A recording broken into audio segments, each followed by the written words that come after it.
শুনবার কথা আলাদাভাবে বলতেই হয়। The way he makes the overall story and told it to us, it's outstanding. অনেকে এটার অ্যাডভান্স রিয়াকশন দিচ্ছেন যে এটা মাথার উপর দিয়ে যায়, আমি মনে হয় এটা ইচ্ছা করে দেওয়া হয়েছে। এই ছবিটা না বোঝার কিছু না, এই ছবির বড় এক্সপিরিয়েন্স বা হিউম্যান এক্সপিরিয়েন্স। আমি আসলে এখনো চিন্তা করছি, এটার ফ্লোটা এখনো মাথা থেকে গেছে বলে মনে হচ্ছে না। আমি তৃতীয়বার দেখবো এবং আমি চাই এই ছবিটা সিনেমা হলেই মানুষ দেখবো, কারণ এটা সিনেমা হলের ছবি। নাজির ফাতেহি অথবা ইমরান ভাইয়ের মতো খুবই ভয়ানক শক্তিশালী অ্যাক্টরদের অ্যাক্টিং দেখতে চান তাহলে রোজ দেখতে পারেন। এবং দ্বিতীয়বার আমার কাছে আরো ভালো লাগলো, সুযোগ পেলে আবার দেখবো। সিনেমার দর্শকের চলচ্চিত্রের মাঝে কোনো পর্দা ছিল না। আপনাদের সামনে তো আমি কখনো স্তব্ধ হইনি, তাই না?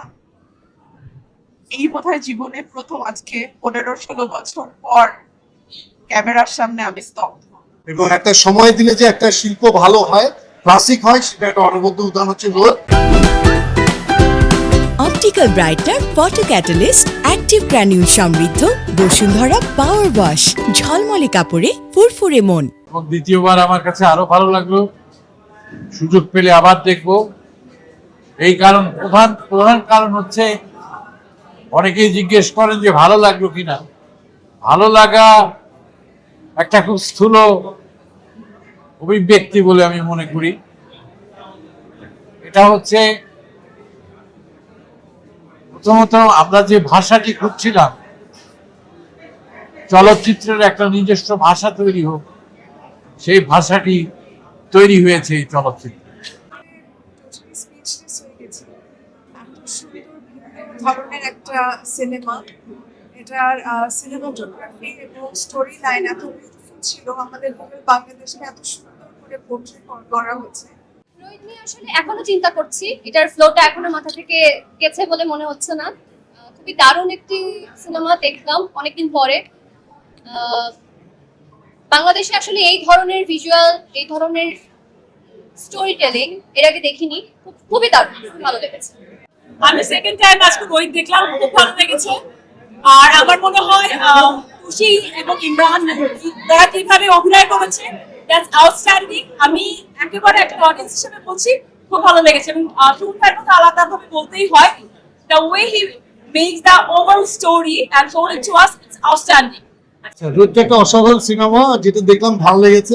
প্রত্যেকটা পারফর্মার অনেক সময় নিয়ে তাদের চরিত্রগুলোকে বের করে নিয়ে আসছেন। আর সবচেয়ে বড় কথা হচ্ছে বাংলা সিনেমার সুষ্ঠু ধারা যে সংস্কৃতিটা সুমনটা ধরে রেখেছে এবং তারা এগিয়ে নিয়ে যাচ্ছে। এবং একটা সময় দিলে যে একটা শিল্প ভালো হয়, ক্লাসিক হয়, সেটা একটা অনবদ্য উদাহরণ হচ্ছে রোদ।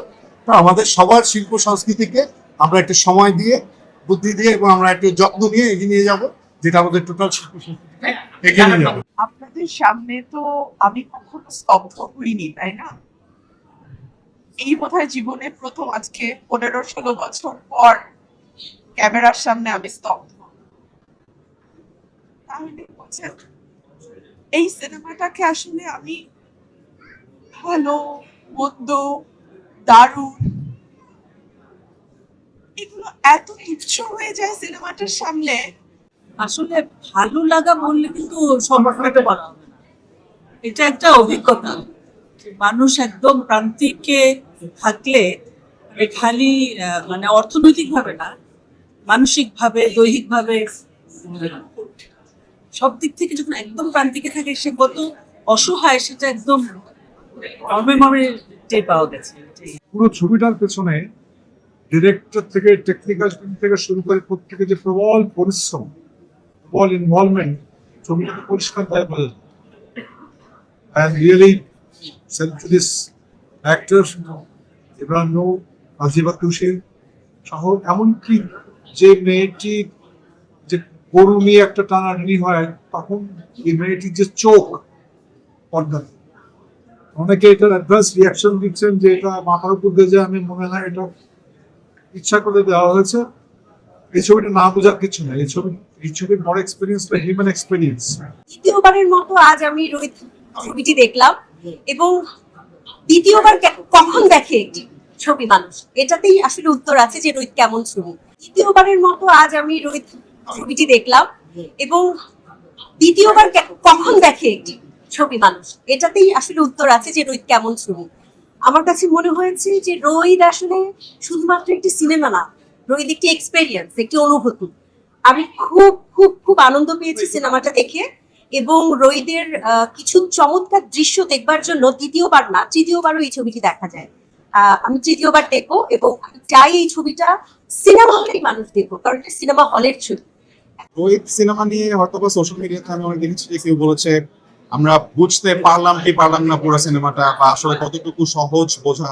বাট আমার কাছে মনে হয় যে এই সিনেমাটাতে এত কঠিন করে বোঝার কিছু নাই। আপনি যদি আসলে মেজবাহুর রহমান সুমনের চোখে বাংলাদেশের একটা খুব সুন্দর জায়গা দেখতে চান, বৃষ্টি ঝড় দেখতে চান, তাহলে আপনি রোহিত দেখতে পারেন। আপনি যদি নাজিফ ফাতেসি অথবা ইমরান ভাইয়ের মতো খুবই ভয়ানক শক্তিশালী অ্যাক্টরদের অ্যাক্টিং দেখতে চান, তাহলে রোহিত দেখতে পারেন। অথবা জাস্ট খুব সুন্দর একটা পিওর ভালোবাসার গল্প দেখতে চান, তাহলে আপনি দেখতে পারেন। সো আমি আসলে একদম ফার্স্ট টু লাস্ট প্রতিটা ফ্রেম খুবই এনজয় করেছি। এক একটা ফ্রেম বলা যায় যে একটা আর্ট ওয়ার্কের মতো। So it was a wonderful experience.